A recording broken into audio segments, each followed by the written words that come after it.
We could go hang out with our imaginary friends.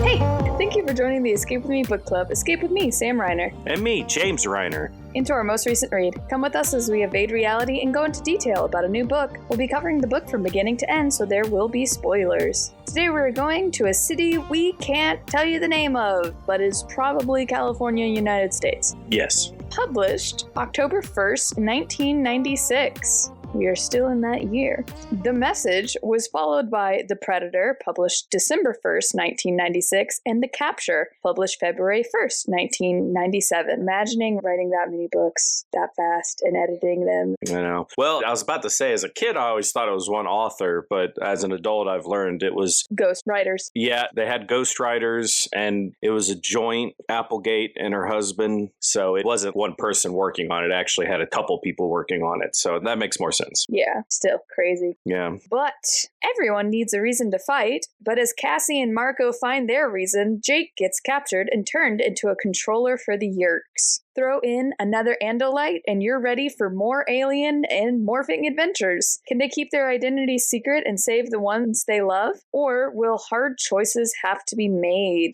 Fun fact, book 6 was the first book you read. It was. I skipped over the first 5. I can't even remember how I got a hold of the 6th. Either I saw it at a store and asked my mom to buy it, or it just fell into my hands. I'm not sure. All I know is I remember being with my mom at some football game. I can't remember whose. I can't remember. But I remember I was at some football game, some sporting event where I was bored out of my mind, and I had this book and I started reading it, and I just got really into the book, and it really grabbed my attention. And once I read 6, whenever I'd see another Animorphs book, I wasn't exactly seeking out going back to number 1. I just grabbed every single one I could see. And I think number 1 was one of the last ones I read, actually. But I bounced around and eventually read all the ones that were out and then started to follow the series. But number 6 was what started me on the path to loving Animorphs. That's crazy. Yeah. Especially considering what's in that book. That's a heavy first start. It is a heavy first start. And then maybe that's it. I don't know. I was an odd child, I guess, who wanted something a bit more of the dramatic, maybe. Some shows would bore me as a kid until they got me with some dramatic hook, like a relationship of some sort or some tragedy that strikes the character. That tended to get my attention a lot better. The drama.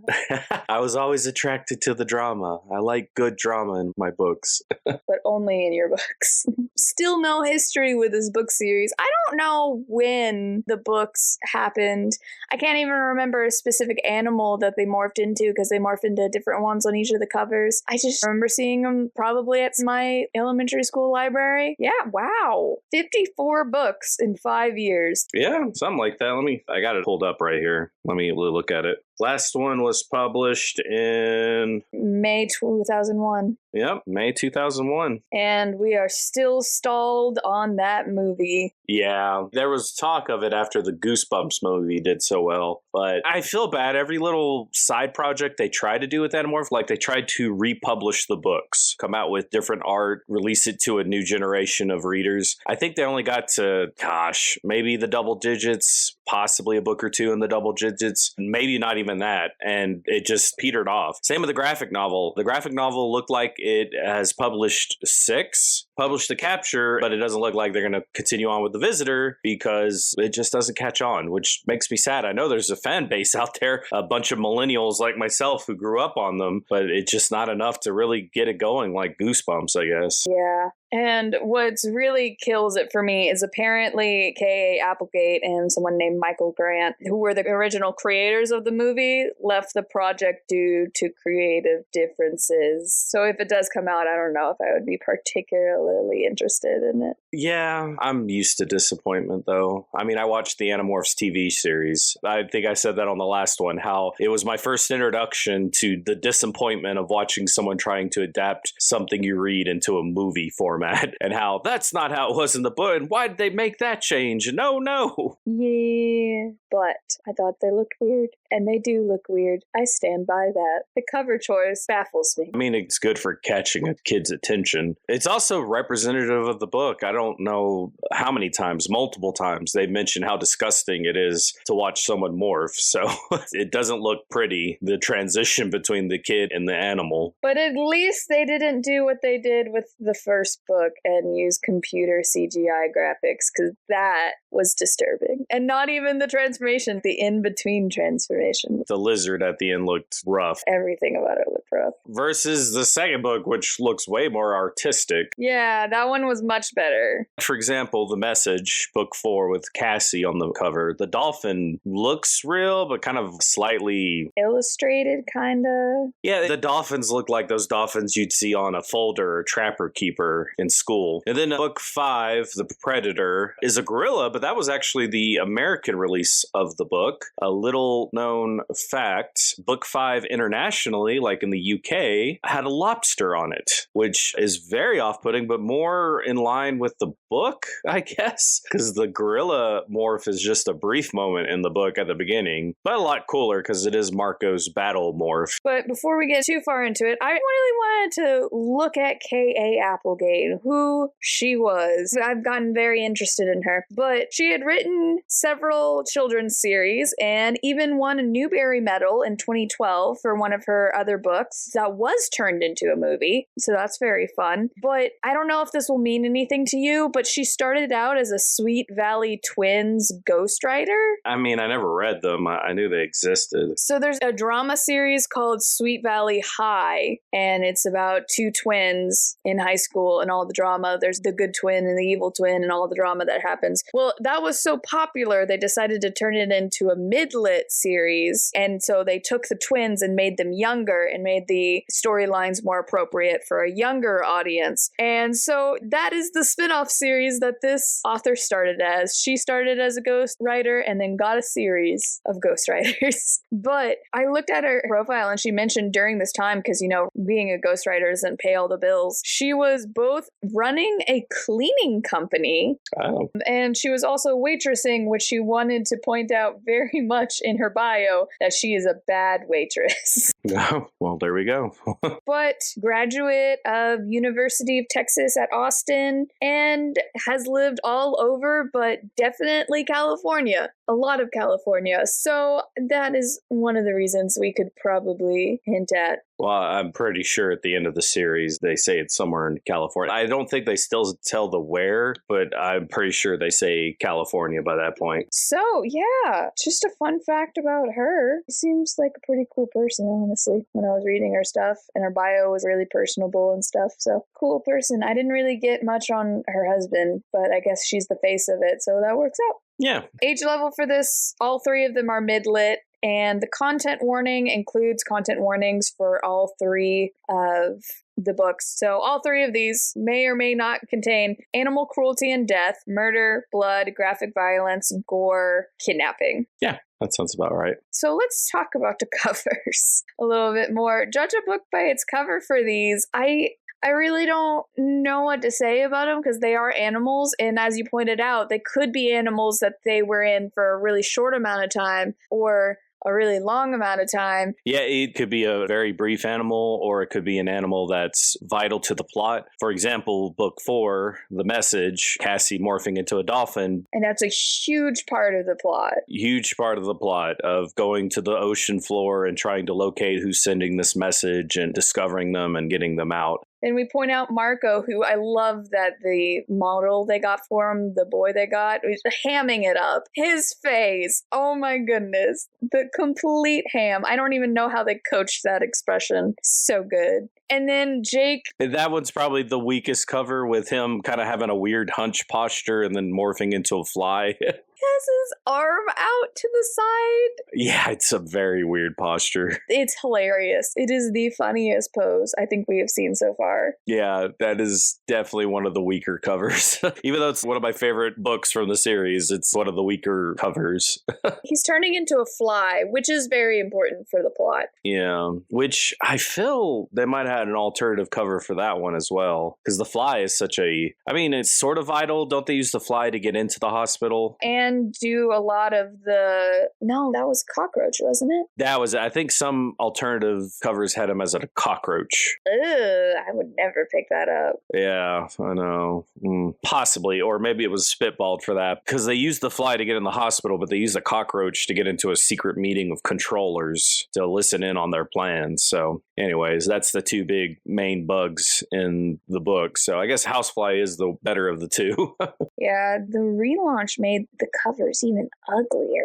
Yeah, are you looking at the relaunch covers? I'm not a fan. It's one of those, if you tilt them, they'll transform. So it'll be a kid with one tilt, and then when you tilt it, they turn into the animal. But then you half tilt it, and it's between the two, and it's just bad. And for whatever reason, the internet has decided the in-between is what they're going to promote. Which I think is trying to show, once again, the transformation, why they have that as the default image when it's just on a screen. But the old school covers are better, always.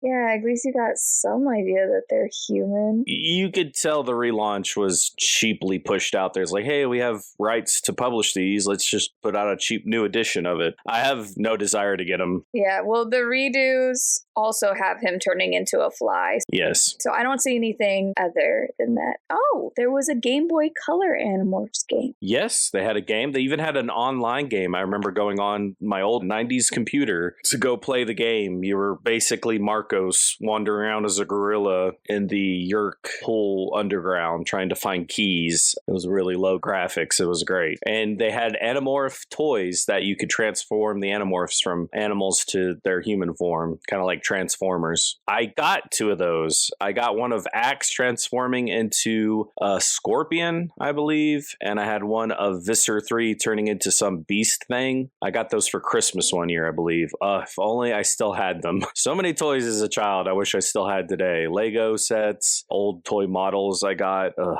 regrets. So this is a complete tangent, but I mean, this is going to be a short episode anyway. So hello, Billy Hart, freelance graphic designer and illustrator, redid the covers for, it looks like, the first 5.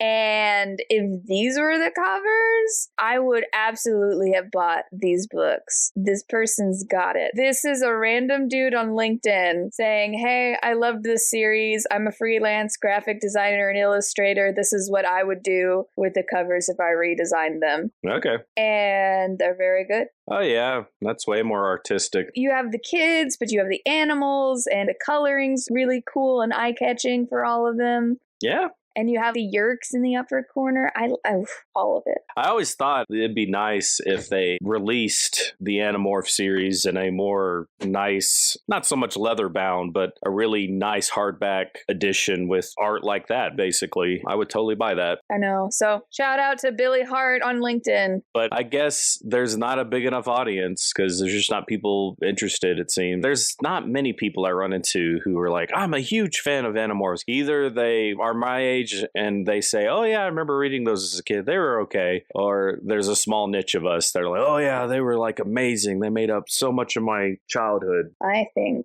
they are shooting themselves in the foot with the marketing as well. I swear they don't. I didn't even know there's a graphic novel until I just kind of stumbled on it. No publicity that I could see. It's crazy. Anyways, I want to get off this. Let's talk about the books. I feel like we've been talking around the books forever. Let's get to the books.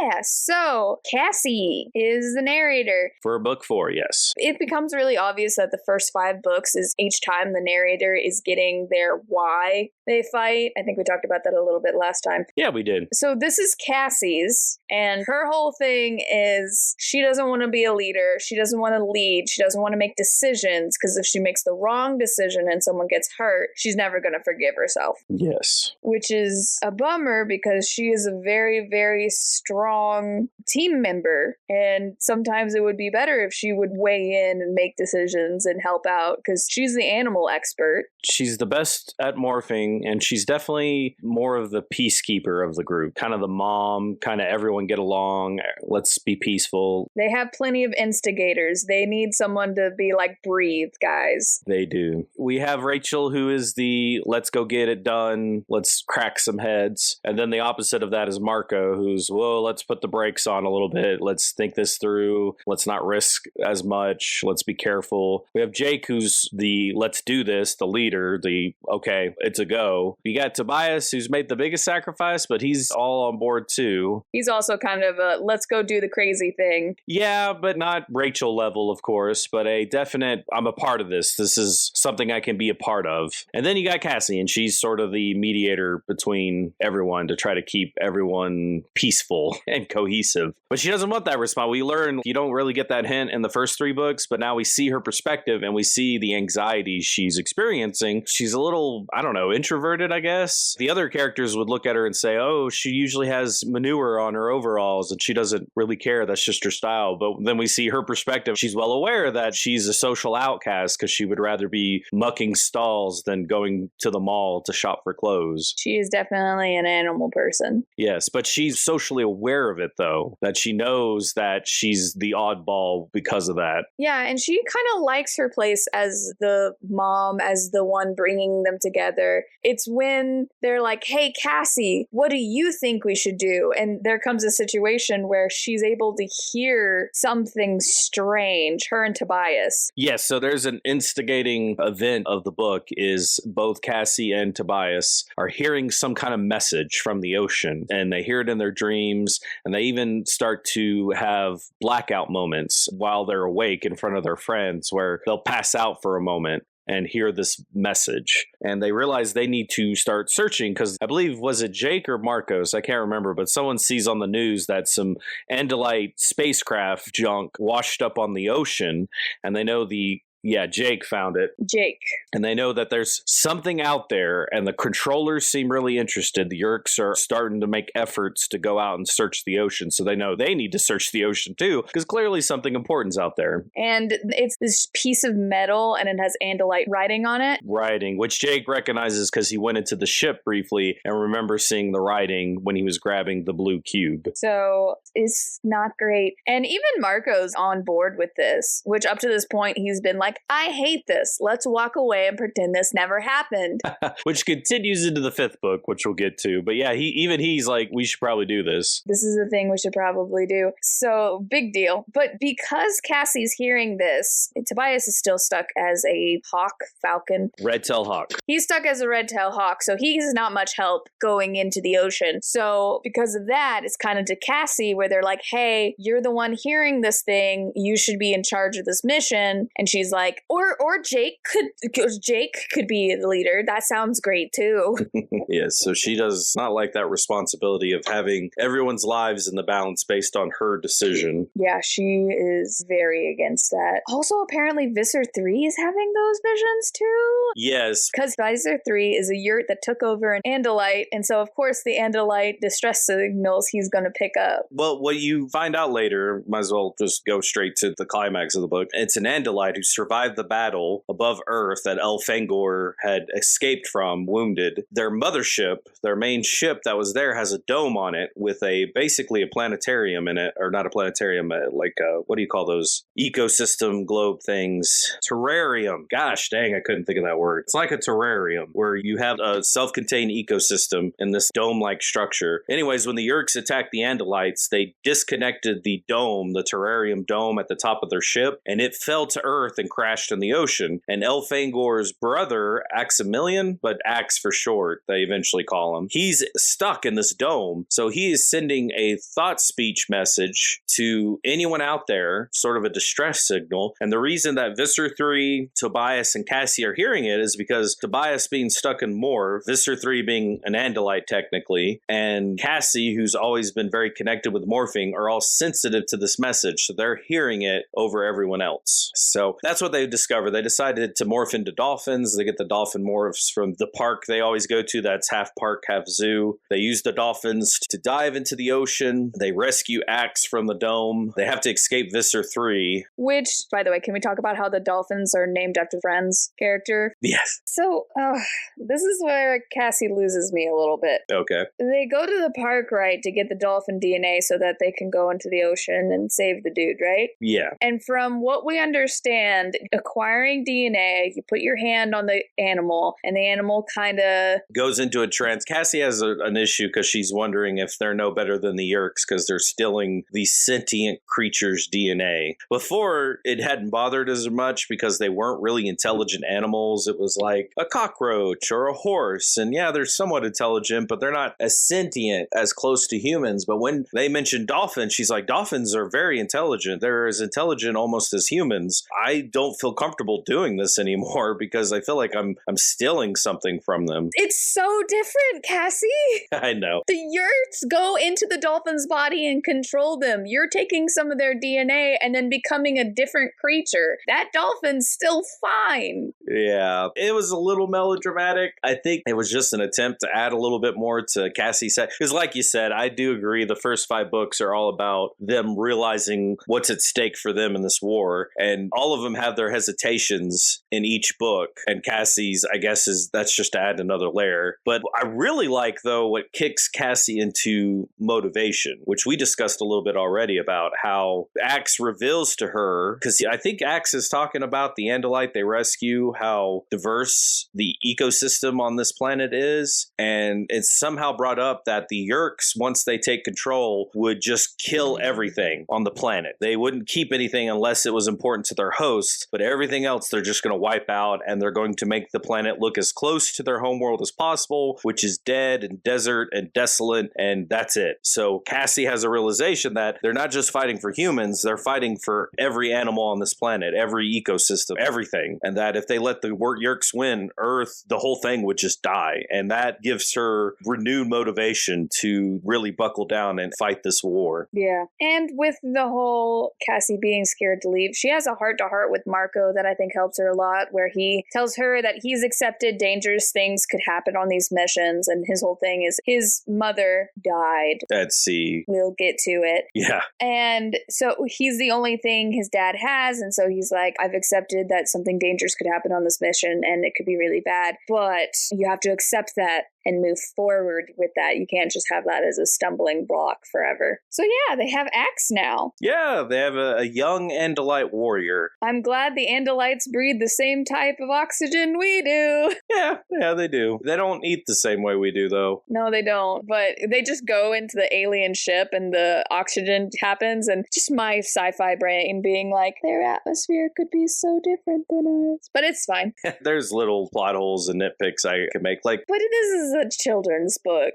I guess as an adult now, I realize how annoying it is that none of them can thought speak, period. Because at the end, Axe needs to take a human form. So he touches each one of the Animorphs, and then he combines all their DNA to morph into a unique human body. Yes. But he can't thought speech, or at least he never does in the books, to the others. He always uses his mouth, which is fine. I like the whole funny, he's so fascinated by a human mouth. Having a mouth, because Andalites don't have mouths. Yeah, because they speak with thought speech. They can communicate with telepathy. But when the others morph into animals, they have thought speech. So by logic, Axe should still have thought speech, even though he's human. And that should be his first instinct to use, yeah. So, I mean, there's moments where he could use thought speech. And what kills me is I feel like by those rules, all the Animorphs should have thought speech, period. I think just having the ability to morph would give you that ability. So, I don't know. That's a small nitpick now that I'm an adult that I have about the series. Like, I feel like thought speech should be more of a thing. More prevalent, yeah. Yeah, but that's a small nitpick. Yeah. Doesn't really take away from the plot. But can we also talk about, so we're with Axe, we're with Cassie. He's like, the Yeerks will destroy everything once they take control. And Cassie, who is just reigning in her Delulu era, first instinct is to go, you're just saying that because you don't like Yeerks. I mean, she's my least favorite narrator. I'll say it. Like, I like Cassie so much as a character, but as a narrator, I was tired. I have to disagree with you. I think that's a big plot point of book 6 is how much the Yeerks and Andalites hate hate each other. Yes. They've been at war for quite a few years now, and it's really altered their whole society. So I don't know. Part of me doesn't find that too odd because Axe does have a tad bit of an irrational hatred of them. He does, but they've been fighting the Yeerks and know how evil they are. He even at the end kind of suicidally wants to attack Visser 3. Yes. And the others have to rein him in. So I don't think it's too far to say you're just saying that because you hate the Yeerks. I just, at that moment, I was like, honey, you have been fighting them this entire time. Why would you suddenly be like... I think it wasn't so much that. She was in denial. Maybe. She hadn't realized the extent of the Yeerks' lack of a better word, evil. I feel that's a little cliche, but... Evil. The extent of their intent, because the Yeerks are single-mindedly, they want to control creatures. They want to exist outside of their slug-like forms. And they have learned and taught themselves that the only way to do that is to take, and to force. And that is the only way they can get what they deserve. Yeah. In their minds. But it works out. She figures herself out and it becomes her reason to fight. And so now she's more willing to make big decisions for the group when appropriate, aka probably whenever her narration comes around. But yeah, Axe also turned into a shark. He's like, yeah, I saw a creature and I can turn into that. And I thought he was going to turn into a whale because there's been a lot of whale stuff happening. And then he just turns into a shark?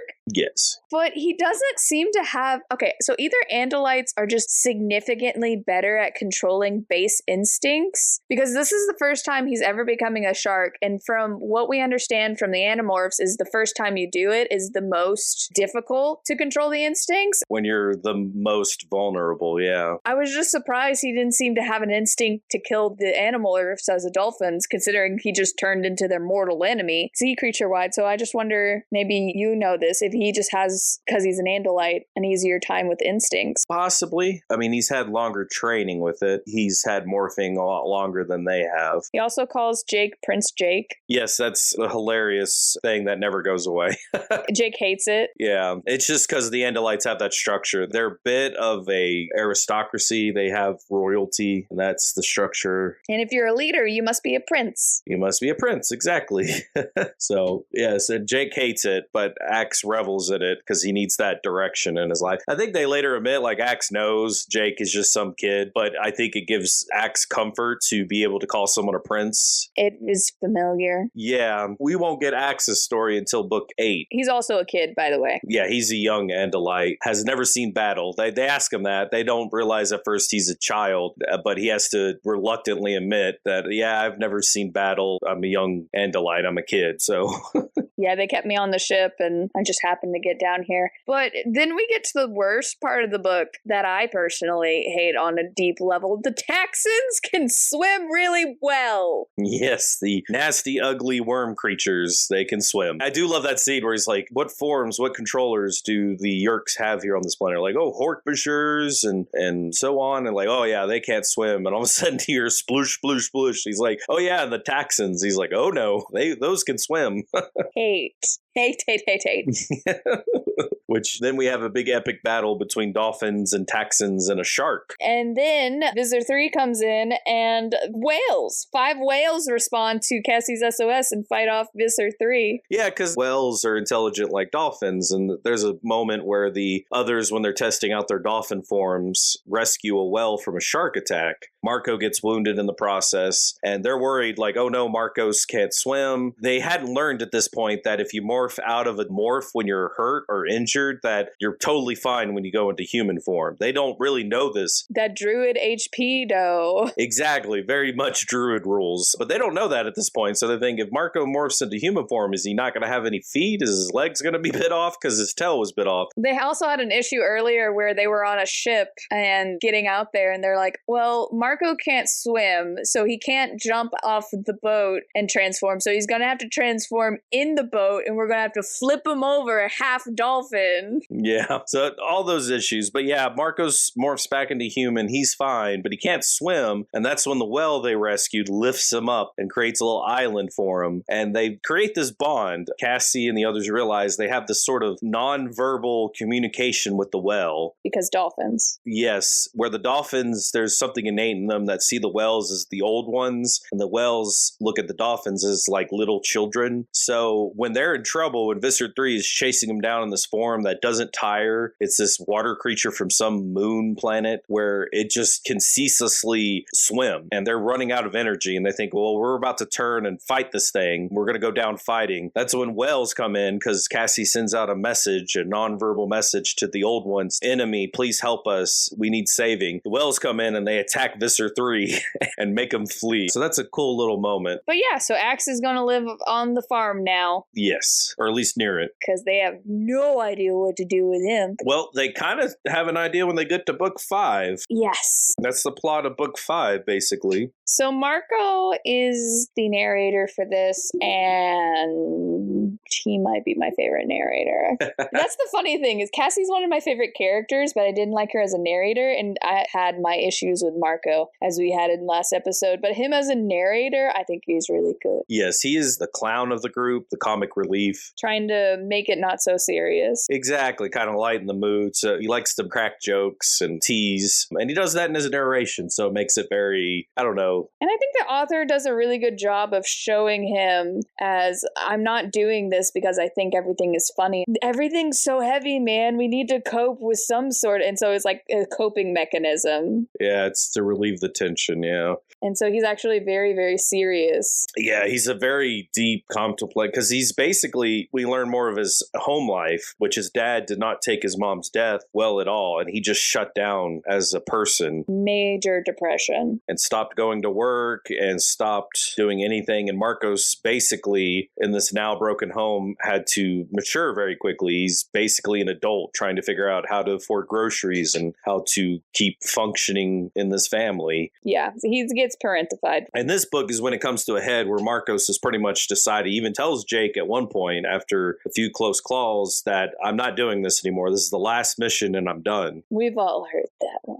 How many Mission Impossible movies are there? Yeah, we heard that. But this one, this is where he actually tells Jake, and Jake doesn't fight him, and he says, sure. And the last mission, of course, is that Axe says if he can get certain components, certain electronic components, he can make a distress beacon to bring down one of the bug fighters, the Yerkes spaceship fighters, to come down, and if Axe and them can overwhelm the pilots, Axe can take the ship and warp to the Andalite homeworld to tell them about the Yerkes on Earth. Yeah, and Axe gives a whole speech about cowardice, which I was like, that's pretty brave talk for someone who's trying to run home.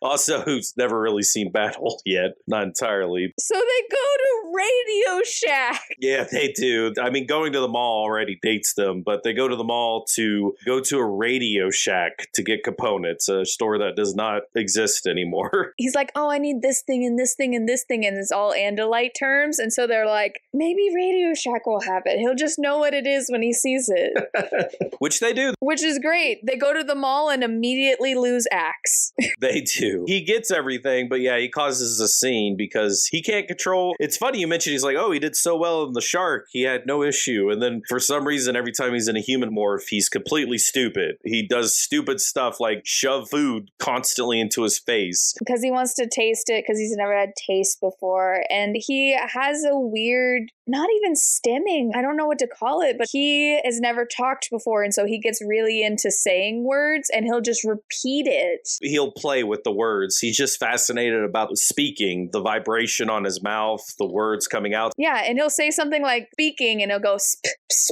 kink, kink over and over again. Speaking, yeah. He'll repeat it because he's just fascinated by the feel and the sound of it. And no matter how many times Marco and Jake say, hey, that's weird, stop that, he just does it. So yeah, it's a whole crisis at the mall. He gets chased by 3 cops. He does. He panics and demorphs in the middle of the mall. One of the cops is a controller, so they have to run to a grocery store. And to escape, they morph into lobsters and get into the tank. And then just for plot's sake. I feel it's a little too series of events, but basically they get bought as lobsters and almost put into a boiling pot. And they terrify a woman. Yeah, they demorph in front of this woman, and then they tell her she's dreaming and walk out of her house. A little much. I've seen that in several books recently, and I'm like, honey. But that one, I think she would believe that one was a dream. But the only bright side to this, to me, is that now haven't the Yeerks been like, maybe it's not Animorphs or something. They're like, something's up. Maybe something human, something whatever. But now that they've seen an Andalite, maybe they're like, oh, it is the Andalites. We were on the right track. I mean, true, they did see a human start to morph into an Andalite. Except Jake and Marco are really obviously helping it. Yeah, Axe's presence does start to help a lot. Like, at the end, get captured by the Yeerks. Everyone stays in their battle morphs, but Axe is just in his normal body. And Visser 3 has a moment where he's like, why are the rest of you not morphing out of your morphs? And why is it only you that's talking to me? And then he's like, never mind. And he just blows it off. But yeah, Axe starts to become the ability to keep the ruse that it's Andalite warriors and not humans. Yeah, this series could turn you into a vegetarian. I swear, could you imagine cooking something and being like, I wonder if this was a human? Because that happens in this book. Is Marco going, oh my gosh, I'm a lobster and anyone could eat me and I could die here. And it's just like, this turns somebody into a vegetarian. I just know it.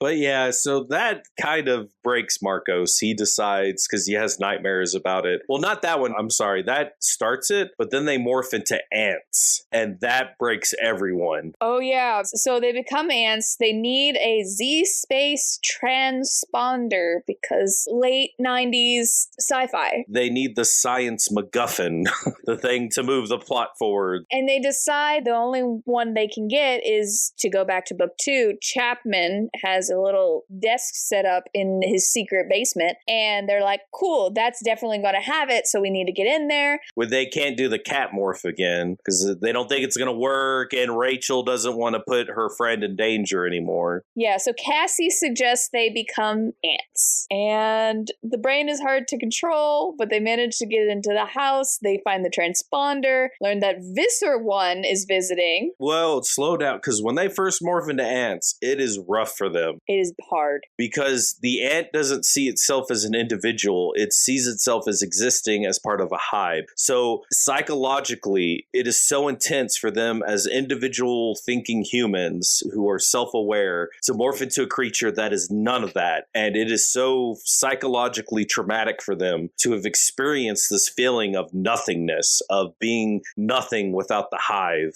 and losing their individuality to it. It really screws them all up. But Visor 1's coming. The closer you are to 1, the more important you are. The thing I was skipping that for was the more terrifying thing is when they go back, when they try to leave, they run into enemy ants.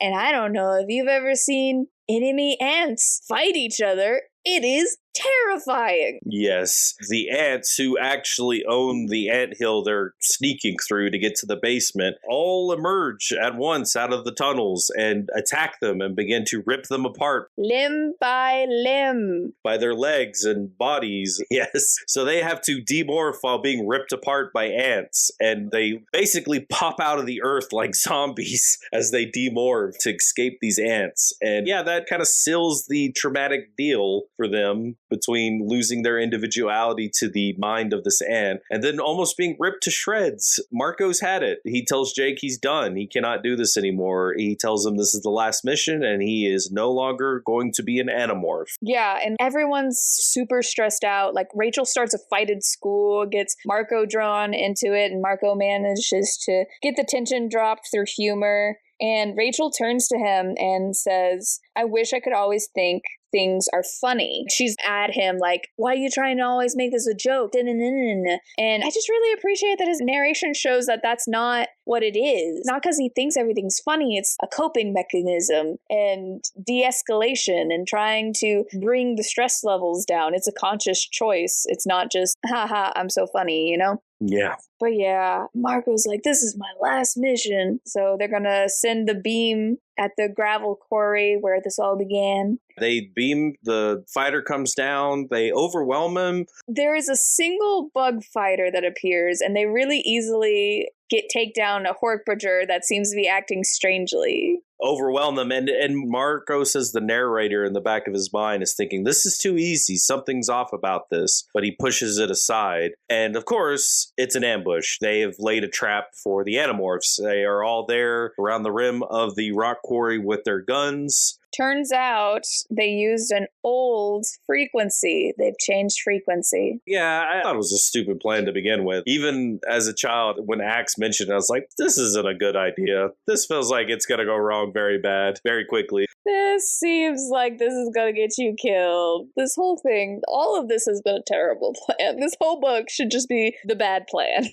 Anyways, so they get captured. They get taken up to the Mothership, the main ship that Visser 3 is on. At this point, I was like, I don't know how this is going to end. What the heck is going to happen? I know, it's pretty doom-filled. They're all consigned like, oh, we're going to die now. It's pretty morbid, pretty bleak. Yeah. But once they get there, they realize that Visser 3 is showing them off to his guest, Visser 1. And there's a politics. Wouldn't you know it, the evil space empire has political issues where people will backstab and undermine each other for position and power. Visser 1 doesn't want Visser 3 to succeed, especially because Visser 1 was the one to start the invasion of Earth. Visser 1 was one of the first Yeerk controllers. I'm going to use the pronoun she. She discovered planet Earth first. You actually learn a lot about this later in the series because there's an actual book that is from her perspective called the Visser Chronicles. But the book mentions it, that she started the invasion of Earth and she has handed it off to Visser 3. And thinks he's doing a terrible job. Yeah, Visser 1's like, you were screwing this up. Visser 3's like, I'm not screwing this up. So they are bickering and out to backstab and one-up each other. So that is how they get out. But anyways, I'm skipping over a big point. I don't know if you want to reveal this, babe. Oh, yes, because I was like, how is Marco? What is Marco gonna do here? What is going to convince him to not leave the Animorphs? To get a reason to fight. Yeah, exactly. And they do the one thing. I think it's genius. I think it's so much better than the Equo Captain Planet we had last book. Screw the people. His mom is Visser 1. Well, she's being controlled by Visser 1. Exactly. And only him and Jake know, because Jake knows what his mom looks like. The others do not know, and Marco tells Jake to keep it a secret. He doesn't want the others to know. But yeah, the moment he sees her, it all clicks. 2 years ago, I think, she went out onto the ocean in a boat. Acted strangely, yeah. Him and his father have no idea why, and they only found a piece of the wreck of the boat, and she was lost at sea, and Marco realizes that was a cover for her to leave the planet because she was Visser 1, and he starts to have an existential crisis thinking, how long has she been Visser 1? Did she tuck me in at night and kiss me on the head as a controller? How long has this been going on? And it breaks him, and it makes him realize she's alive. This is my chance. I could save her, and it gives him a whole new reason why he wants to fight, to rescue his mom from being a controller. To save his family. To save his family. So he knows that he's still risking his dad losing him, but he knows he's risking it to save his mom. That's a really good one. It is. It is very intense. But yeah, so they're captured. They're on the ship. Visser 3's kind of playing with them to kind of show off to Visser 1. And that little momentary showing off gives Visser 1 the chance to undermine Visser 3 by allowing the Animorphs to escape. She sends one of her minions to open up their cell and give them the pathway to get out off the ship and back to planet Earth. Yeah, they're kind of like the diamonds from Steven Universe, where their underlings have the same color as them. Yes, you could tell whose soldiers are who by what colored uniform they're wearing. Yeah, Visser 3s are red, Visser 1s are gold, and it's a gold one that lets them out and totally gets them to the escape pod. Yeah, so you know just by the color of the uniform that it's Visser 1 that's releasing them, and not out of the kindness of her heart, out of I want to make Visser 3 look bad. To screw over Visser 3. Yes, exactly. I gotta appreciate the level of spite there. Yeah. And as a reader, you're like, how in the world are they going to get out of this? And it makes sense.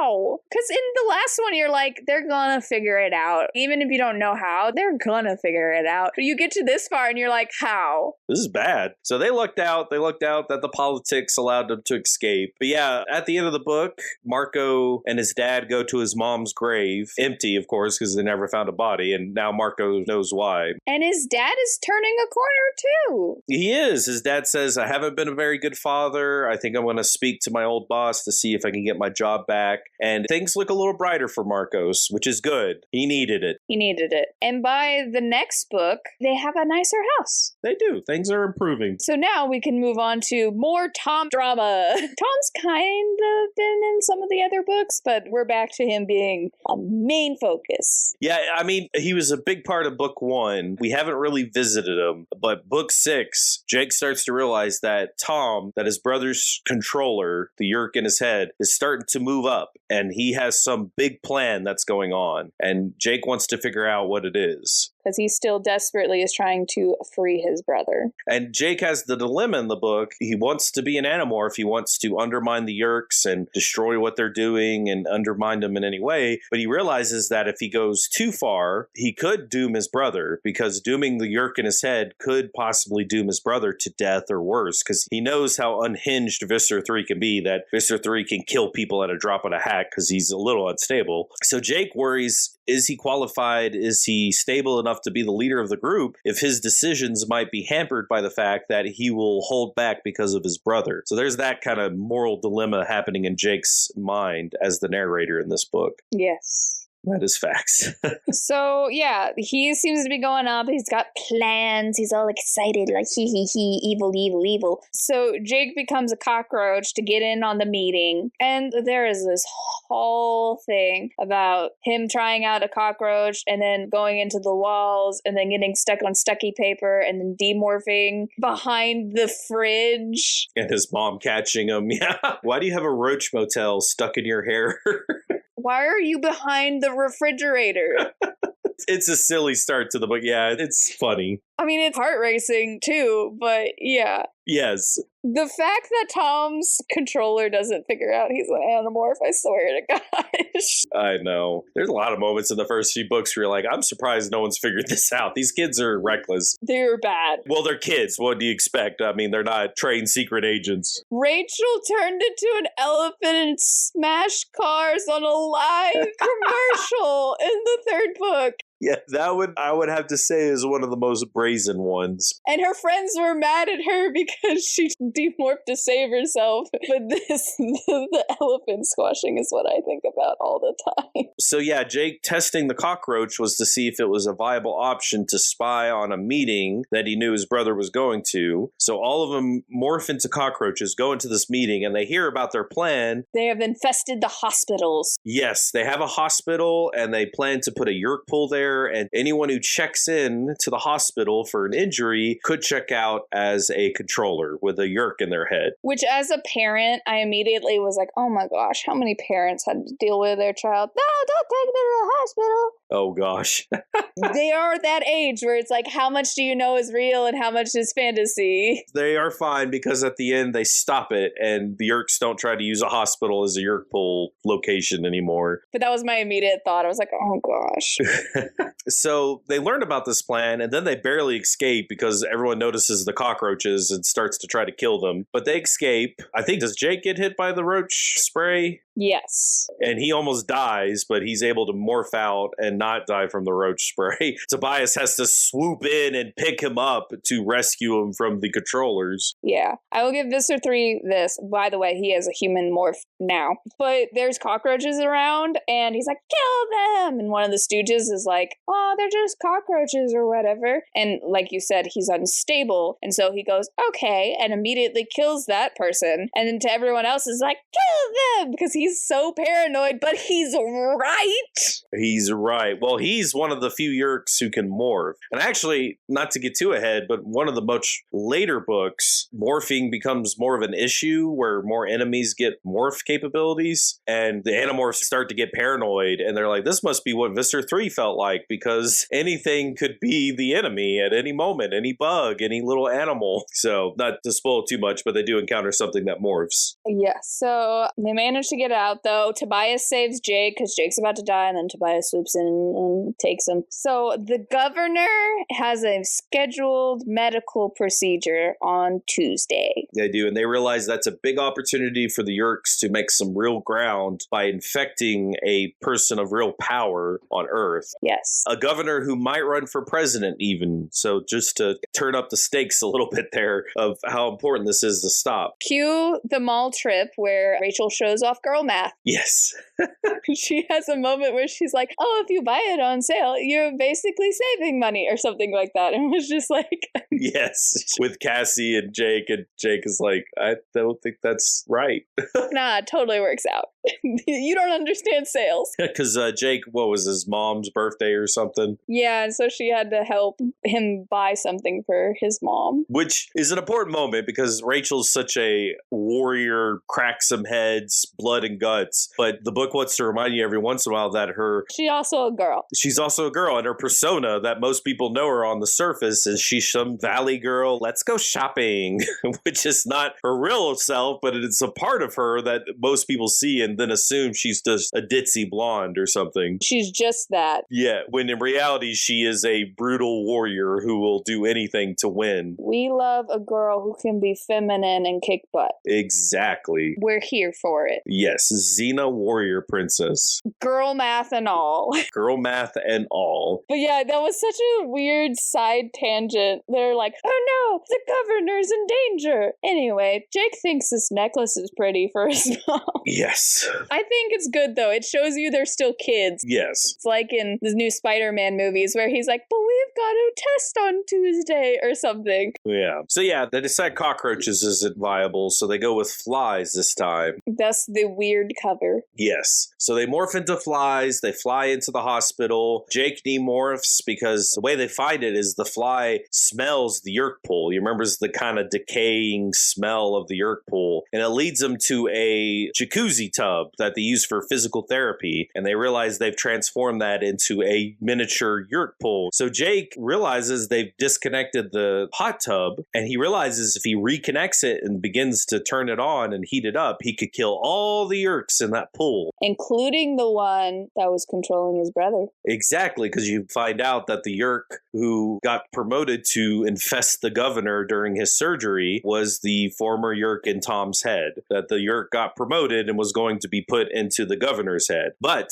while Jake is trying to kill the Yeerks, controllers come in and catch him. They begin to have a gunfight. Some shrapnel from a shot hits Jake in the head. He falls over unconscious, face first into the Yeerk pool. And thus begins the real compelling part of the story, which is Jake gets infested. A Yeerk is able to swim into his head, former Yeerk of his brother, we learn, and begins to control Jake. And what's even worse is he gets access to all his memories, and so he now knows he's an Animorph, and that all of his friends are Animorphs. Yes, and Jake can do nothing about it. So what's great about this book is we finally get the perspective of what it's like for someone to be controlled by a Yeerk, and it is frightening. It's unpleasant. It is very unpleasant. It's as if he's watching it on television. The Yeerk knows all his memories. He knows how to act like him. He is powerless to watch the Yeerk do things to him, control his body, use his voice, use his memories, his knowledge, and it's torturous. It's really messed up to read that you have to watch him have no control over the situation. Axe figures it out real fast. Oh, real fast, yeah. And so they decide, hey, they can only live 3 days without going into the Yeerk pool and eating, so we're just going to kidnap you for 3 days. Yes. So they get him out of there, and the Yeerk is taking a little bit to get used to the body and take control. Marcos throws Jake's unconscious body on Cassie's horse form. She runs him off into the woods. The others join up eventually when they're able to escape the hospital, and by that time the Yeerk's trying to play it off as like, oh, that was a close call, and we better head home. We did good, guys. Great job. Yeah, let's head off our different ways, aka the Yeerk is secretly plotting, how can I get everyone separated so I can go back to my buddies, and then we'll go capture each one of them, and they're all going to become controllers themselves. And Jake is like, oh no, he's going to get away with this. But then Axe shows up, and he realizes, and it doesn't help that Jake turns around, controller Jake, the Yeerk in him can't help but have a repulsed face when he sees Axe, because that's how much Yeerks hate the Andalites. And Axe knows immediately and holds him hostage with his tail. Which is a scorpion tail. Exactly. It's got a blade on it. It would decapitate Jake easily. But yeah, so they realize the best way is to keep Jake captive for 3 days and have Axe morph into Jake and pretend to be him while they keep him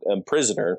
This is a horrible plan. We swear it'll be fine. And I'm a little bit surprised no one points out to him that you have a 2-hour time limit of being Jake. We're not going to focus on that. We're going to focus on something else, though. Don't think too hard about it. But that's the big moment when they realize that Jake is a controller, is because instead of trying to help them, he keeps trying to tear it down and resist and push against it. And I think it's Marcos who says, is like, well, that's where you screwed up, buddy, because the real Jake would be trying to coach Axe on how best to be him instead of trying to tear down this whole plan. So it kind of rolls down from there. So yeah, they take him out to a deserted cabin that Tobias knows about. They tie him up. But the Yeerk seems still very confident that this is going to go his way, and Jake isn't sure why until Rachel, who's watching him, falls asleep, and Jake realizes that the Yeerk can morph. Nah, duh, because Visser 3 does it all the time. Jake's a little slow in this regard. I thought in that moment, come on, Jake, you didn't think of this? But in his defense, the Yeerk is doing all that stuff with his friends, but inside Jake's mind, he's completely tearing him down. He's showing him things like how Tom is totally given up inside his head. Yeah, he hasn't got to showing the Tom yet, but yeah, Jake dreams, he falls asleep, and the Yeerk can see his dreams, and he can replay memories for Jake, can replay dreams he's had. He's just completely at the Yeerk's mercy. It's very disheartening. It is. But you see how they kind of break down the willpower of their host over time. Host, yes. And how brutally torturous it is, and how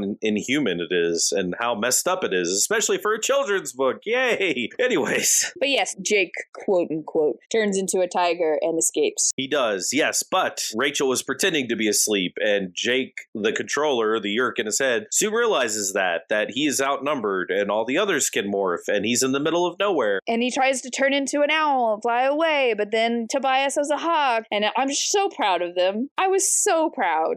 Yes, they execute it perfectly, where the Yeerk is just powerless, even with his morphing abilities, to escape. And Jake decides in his brain, he's like, you know what I can do? I can fight back by annoying the crap out of you. Yes. So I immediately thought, 6 hours. We all live in a yellow submarine rendition.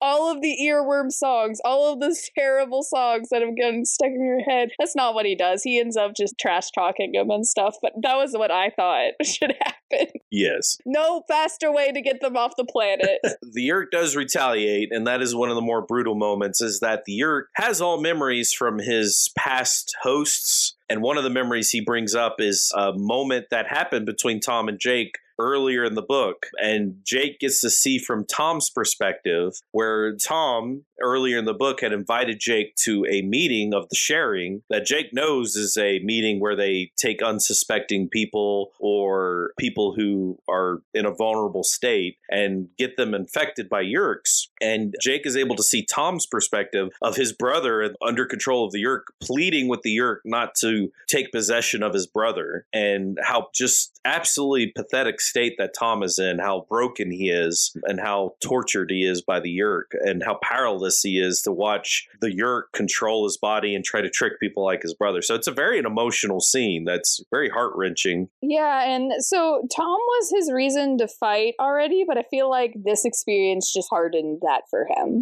Oh, yeah. And it's a subtle theme in the book, but Jake, without missing a beat, goes to kill these Yeerks in the pool. And I don't know, it kind of humanizes the Yeerks because it begins with the Yeerk torturing him, and it justifiably shows how the Yeerk is the bad guy. But by the end, Jake sees the Yeerk. He sees the Yeerk's life before he dies, like the last hour of the Yeerk starving to death. All the memories of the previous host begin to play for Jake, and he sees the first creature that the Yeerk had infested. He sees the Hork-Bajir, and not only is he getting the Yeerk's memories, but he's getting the memories of all the other hosts, and he realizes that these memories will always live with him, especially the memories he has of his brother Tom. So it's a very poignant, emotional moment for Jake, but it humanizes the Yeerk too, because I think the Yeerk's last words to him was like, "You win, human," or something along those lines. Yeah, because you come to find out one of the morphs he tries to take to run away is a wolf, but his friends turn into wolves, do a wolf call, and then calling another wolf pack to be like, haha, even if you escape us, you're not going to escape them. And you come to find out that the Yeerk just kind of gives up because Jake realizes that whatever instinct in humans that is, well, if I'm going to go out, I'm going to go out fighting, you know? Like they've done several times, probably at least once or twice a book. Oh, yeah. Definitely in book 4. The Yeerks don't have that instinct. And so he's just like, I'm not going to win. I give up. They're parasitic.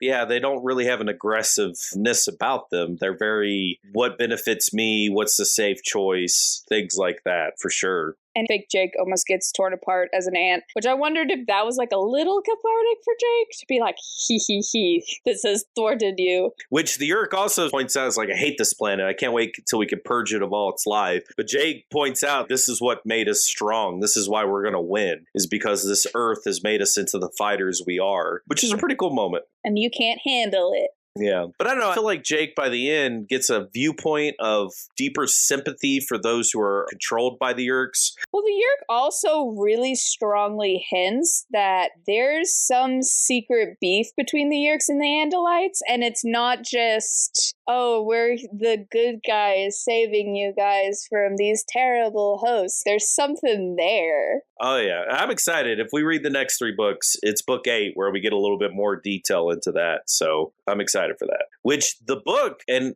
I didn't understand it as a kid when I read it, and when I read book 6. And I understand it a little better when I read some more of the books. But the next book is going to explain a weird moment that happens when the Yeerk finally dies and Jake is victorious. He has this vision. Do you remember this in the book? I do not. Yeah, see, it's so subtle and you don't realize what's happening. As a kid, I thought, oh, he's looking at the Yeerk. But there's a moment where Jake he's above it all. He's in like this plane of existence and he looks over and there's this creature that's half machine, half creature. And it has one red eye and it looks at Jake. And Jake just feels pierced through by how evil this creature is. Oh, yeah. I do remember that now. You kind of remember that? Okay, so that's going to come into play in the next book because you start to learn that this whole battle between Andalites and Yeerks is bigger than just those two creatures. You learn about these interdimensional, intergalactic beings that are actually fighting each other. And the Yeerks and the Andalites and now the humans are all just kind of a part of this big battle between good and evil, which I want to emphasize K.A. Applegate was heavily inspired by Lord of the Rings. She 100% basically admits that this creature with the red eye is Sauron. I mean, it's based off of the big evil in Lord of the Rings. I mean, it's a big eyeball. Come on. Basically. And the kind of the opposite of him is old man with the gray beard. So yeah, it's basically the good versus evil Lord of the Rings level basic. But they're able to end it. Jake gets control of his body again, back with his friends. And he decides, I think he does a payphone. Yeah, he does some random phone. He morphs into a wolf halfway. So his voice is indistinguishable. And he calls Tom and is like, never stop fighting, and then hangs up. Yeah. And is just hoping to get a message back to the real Tom. The real Tom. Because Jake now realizes what it feels like to be controlled by a Yeerk. Long-term usage is not advised. Not advised. It breaks a person for sure.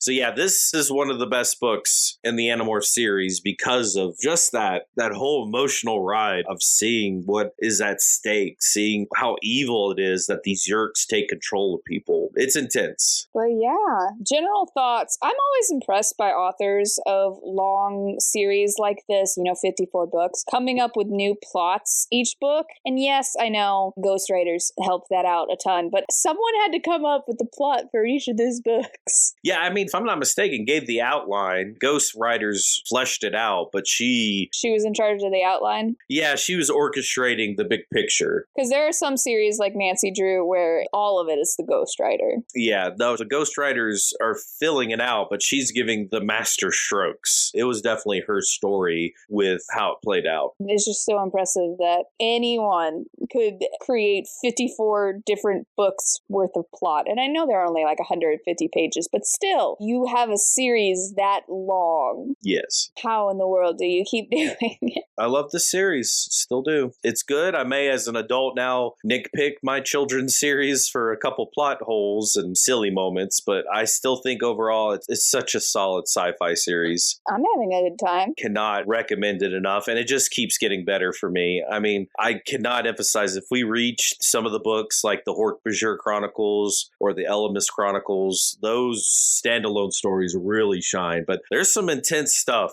on the horizon. There's some books that you'll be like, man, this is heavy for adults. I can't believe they put this in a children's book series. Fair enough. One question for the author. I'm really curious, how far in advance does she plot a book? The outline? Did she go into this series? And I don't know how you would go into the series, and maybe you have like a general thought of how it goes, but I'm just curious how far in advance she planned out each of these books and was like, this is the idea for this one, and this is the idea for this one. Because you would have to go pretty fast with that publishing schedule, even with ghostwriters. But like I said, I'm just so fascinated by these long-running series. That's crazy. Yeah, it's a tough one. I don't ask a question without ruining future stuff with it. Fair. You know what? So it's a little spoiler for the next book. Rachel finally gets her bear morph, and it becomes her OG go-to. You can't separate the two. Rachel as Grizzly Bear is just Rachel. That switch, because for the first 6 books, her go-to battle morph is an elephant. Which is a horrible morph. I agree. It's too big.